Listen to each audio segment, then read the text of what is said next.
What up mga kabayan, so for this video kay maghimo ta og beef sausage. So karon magtimpla na pud ta og magamit na sad ni akong bana-bana style.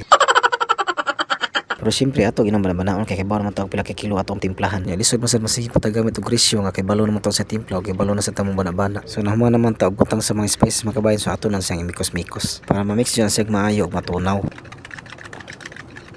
Unya inang humang mikos-mikos ato na siya iyabo sa karne nga giniling.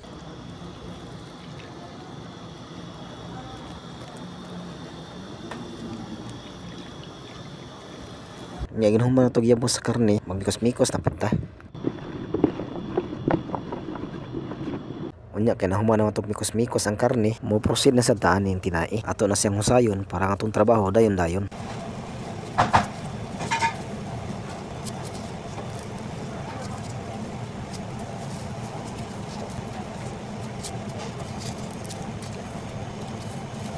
Unya kay nahuman ang taghusis sa mga tinai, so ato na ning sud ang karne diri sa atong machine. Unya mano-mano ra din ni amo ang beef sausage machine.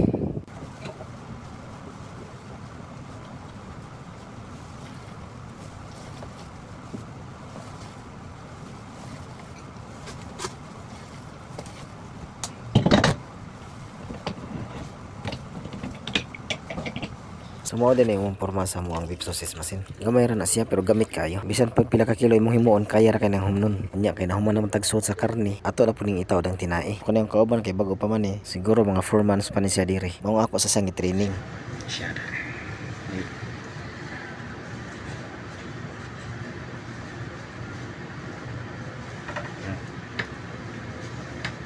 Hirap ng gloves.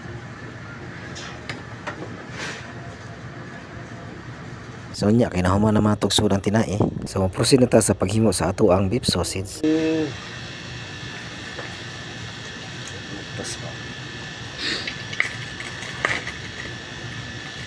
Sure.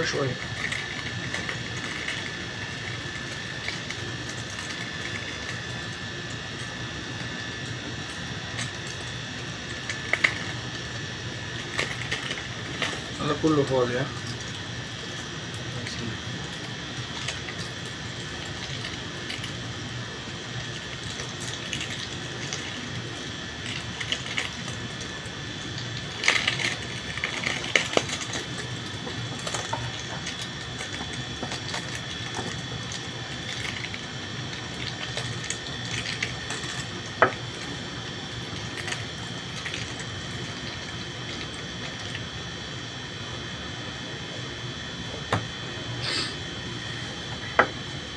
Unya kay nahuman naman tugsud ang karne sa tinai. So ato po na siyang bangan-banganon. So mao din nilang style diri sa pagbangan-bangan sa beef sausage. Unya kung nakabantay mo nga naay wali mga sod, so kana siya na sa ibuslot. Maong wala na sa sod.